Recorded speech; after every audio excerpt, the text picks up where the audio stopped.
ሰላም የቃና ዜና ቅምሻ ነው። የዕለቱ ዋና ዋና ዜናዎች።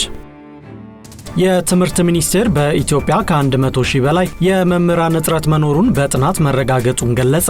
ሚኒስቴር መስሪያ ቤቱ የ12ኛ ክፍል ውጤት ዝቅተኛ የሆነበትን ምክንያቶች አስመልክቶ ያጠናውን ጥናት ትላንት ለሕዝብ ተወካዮች ምክር ቤት የሰው ሀብት ልማት ስራ ስምሪትና ቴክኖሎጂ ጉዳዮች ቋሚ ኮሚቴ አቅርቧል። በዚህ ወቅት የትምህርት ሚኒስትሩ ፕሮፌሰር ብርሃኑ ነጋ የ12ኛ ክፍል ውጤት ዝቅ ማለት ዋነኛው ምክንያት ኩረጃና የፈተና ስርቆት በመቅረቱ ነው ብለዋል። በተለይ በከፍተኛ መንግስት ባለስልጣናት በመምህራን እንዲሁም ልጆቻቸውን ገንዘብ ከፍለው ማሳለፍ የሚፈልጉ ወላጆች ፈተናን በመስረቅ የ12ኛ ክፍል ውጤት ሲያገኙ እንደነበር ጠቁመዋል።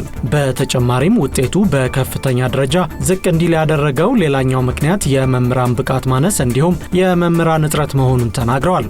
በትምህርት ባለሙያዎች በኩል በተደረገ ግምገማ መሰረት በሀገሪቱ እስከ 100 ሺህ የሚደርስ የመምህራን እጥረት መኖሩን ጠቁመዋል። በተጨማሪም ወደ መምህርነት ሙያ የሚገቡት በጣም ደካማ ውጤት ያላቸው ሰዎች እንደሆኑ ሚኒስትሩ ገልጸዋል። ይህንንም ለመፍታትና የመምህራንን እጥረት በተወሰነ መልኩ ለመቀነስም ከተቻለ በ2018 ካልሆነ ግን በእርግጠኝነት ከ2019 ዓ.ም ጀምሮ የኢትዮጵያ ዩኒቨርሲቲ ሰርቪስ የተባለ አሰራር ለመጀመር መታቀዱን ጠቁሟል። አዲስ የሚጀመረው አሰራር በቀደሙት ዘመናት የነበረ ሲሆን የዩኒቨርሲቲ ተማሪዎች 3ኛ ዓመት ትምህርታቸውን ሲያጠናቅቁ በተማሩበት የትምህርት ዘርፍ ለ1 ዓመት መሰረታዊ ወጪያቸው ተችሎ ማህበረሰባቸውን እንደሚያስተምሩ የሚያደርግ ነው ብለዋል። ተማሪዎች የተማሩትን ትምህርት በተግባር እንዲለማመዱት የሚያደርግ መሆኑን የገለጹት ሚኒስትሩ አስተምረው ሲመለሱ የ4ኛ ዓመት ትምህርታቸውን ማጠናቀቅ ይችላሉ ሲሉ ገልጸዋል። የቋሚ ኮሚቴው አባላት በበኩላቸው የመምህራን ደሞዝ አነስተኛና በቂ ጥቅማ ጥቅሞች የሌለበት የሆነው ለምን እንደሆነ ጠይቀዋል። ለተነሱት ጥያቄዎች አጭር መልስ የሰጡት የትምህርት ሚኒስትሩ የመምህራን ደሞዝ ማሻሻል እንኳን ባይቻል የመምህራን ባንክ በማቋቋም መምህራኖች ቢያንስ የተወሰነ ጥቅም የሚያገኙበት አሰራር መቻቸ መሆኑን አብራርተዋል።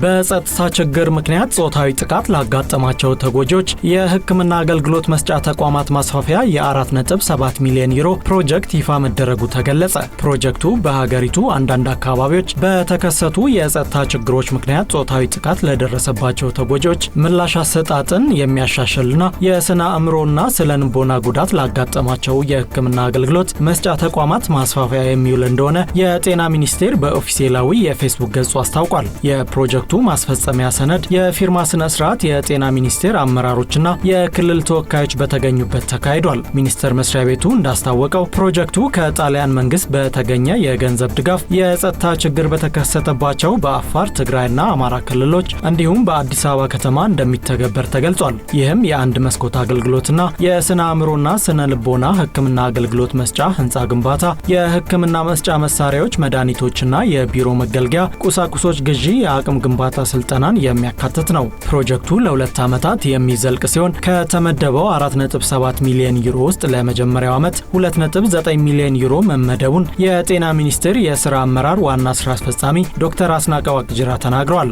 የፕሮጀክቱ መጀመር አስፈላጊ መሆኑን የጠቆሙት ዋና ሥራ አስፈጻሚው በሴቶችና ሕፃናት ላይ የሚደርሱ ጾታዊ ጥቃቶች ከመድረሳቸው በፊት ማህበረሰቡን በማስተማር ጥቃቶች እንዳይፈጸሙ ቀድሞ መከላከል እንደሚያስፈልግም ተናግረዋል።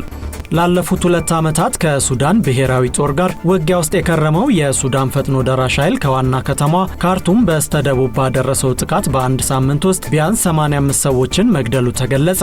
የልዩ ኃይሉ የጃንጃዊድ ሚሊሻዎች ለ7ኛ ተከታታይ ቀን ከጀበል አወሊያ በስተምዕራብ በሚገኙ መንደሮች ላይ የሚያደርሱትን ጥቃት መቀጠላቸውና በጥቃቱም ከ85 በላይ ሰዎች መሞታቸው ተገልጿል። በርካቶች ደግሞ መቁሰላቸውን ሬዚስታንስ ኮሚቴ የተባለ የአክቲቪስት ቡድን መግለጹን አዣንስ ፍራንስ ፕሬስ ዘግቧል።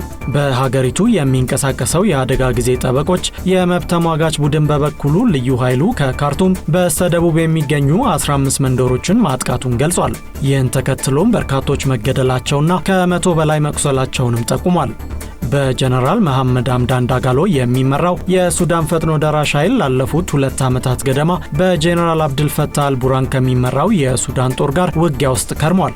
የውጊያቸው መነሻ ደግሞ ልዩ ኃይሉን ወደ ጦሩ የመቀላቀል ጉዳይ ላይ ባለመግባባታቸው ነበር። ባለፈው ሳምንት አልቡርሃን ካርቱም ከፈጥኖ ደራሽ ኃይሏ ነፃ መውጣቷን ባወጁ ማግስት ጦራቸው ርዕሰ መዲናዋን ሙሉ በሙሉ መቆጣጠሩን መግለጹ ይታወሳል። ዳጋሎም ጦራቸው ለሳምንታት ከሱዳን ጦር ጋር ሲፋለም ከቆየ በኋላ እሁድ ዕለት ከካርቱም መውጣቱን አምነዋል።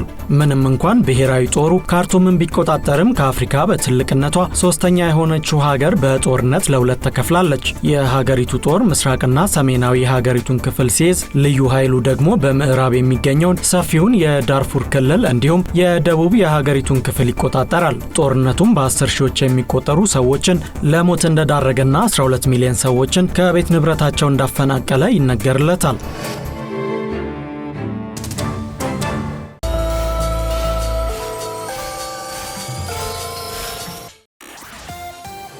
የኢትዮጵያ ብሔራዊ ባንክ ወደ ሀገር ውስጥ የሚገቡ የውጭ ባንኮች የደንበኞቻቸውን መረጃ በኢትዮጵያ ድንበር ውስጥ ብቻ ማስቀመጥና መጠቀም እንዳለባቸው የሚደነግግ ረቂቅ መመሪያ አዘጋጀ። ብሔራዊ ባንክ የውጭ ሀገር ባንኮች ወደ ኢትዮጵያ ገብተው እንዲሰሩ የሚያስችል ባለ 44 ገጽ ረቂቅ መመሪያ አዘጋጅቷል። መመሪያው የውጭ ባንኮቹ ንዑስ ድርጅት፣ አማራጭ ቅርንጫፍ፣ የውጭ ባንክ ተቀጽላ እንዲሁም ሀገር ውስጥ ካሉት ባንኮች አክሲዮን ገዝቶ መግባት በሚል ሀገር ውስጥ ገብተው መስራት የሚችሉበትን አማራጮች የያዘ ነው። ወደ ኢትዮጵያ የሚገቡ የውጭ ባንኮችም 5 ቢሊዮን ብር ዝቅተኛ የተከፈለ ካፒታል ማሟላት እንዳለባቸው በረቂቁ ሰፍሯል። ለሽያጭ የቀረቡ አክሲዮኖች በሙሉ መፈረም እንዳለባቸውና ቢያንስ 1/4ኛው የአክሲዮን ድርሻ ሙሉ በሙሉ በጥሬ ገንዘብ መከፈል እንዳለበትም ያትታል። በተጨማሪም የውጭ ባንኮች የደንበኞቻቸውን መረጃ በኢትዮጵያ ድንበር ውስጥ ብቻ ማስቀመጥና መጠቀም እንዳለባቸው ይደነግጋል። እንዲሁም ባንኮቹ ወደ ሀገሩ ሲገቡ ለምርመራ 200 ሺህ ብር፣ ፈቃድ ለማግኘት 600 ሺህ ብር እንዲሁም ፈቃድ እድሳት 400 ሺህ ብር እንደሚከፍሉ በረቂቁ ተቀምጧል። ይህም አሃዝ የሀገር ውስጥ ባንኮች ለአገልግሎቶቹ እንዲከፍሉት ከሚጠበቅባቸው በእጥፍ ከፍ ያለ ነው። ረቂቁ መመሪያ በአንድ ባንክ ውስጥ የውጭ ሀገር ዜጎችና በውጭ ሀገር ዜጋ ባለቤትነት የተያዙ የኢትዮጵያ ድርጅቶች የሚይዙት አጠቃላይ የአክሲዮን መጠን ከባንኩ የተፈረመ ካፒታል ከ49 በመቶ እንዳይበልጥ ክልከላ ይጥላል። በተጨማሪም ባንኮቹ ወደ ኢትዮጵያ የባንክ ዘርፍ ለመግባት በሚያመለክቱበት ወቅት የታክስ ማጣራትን ጨምሮ ጥብቅ ምርመራ ማለፍ እንደሚጠበቅባቸው መመሪያው ያስረዳል። በዚህም ከታተመ 6 ወር ያላለፈው ከታክስ ነፃ መሆንን የሚያስረዳ ሰርተፊኬት ማቅረብ ይኖርባቸዋል። ከብሔራዊ ባንክ ፈቃድ የተሰጠው ባንክም ፈቃዱ ከተሰጠበት ቀን ጀምሮ ባሉት 12 ወራት ውስጥ ስራ መጀመርም አለበት። በሀገሪቱ የውጭ ባንኮች እንዲገቡ የሚፈቅደው የባንክ ስራ አዋጅ ባለፈው ታህሳስ መጽደቁ ይታወሳል።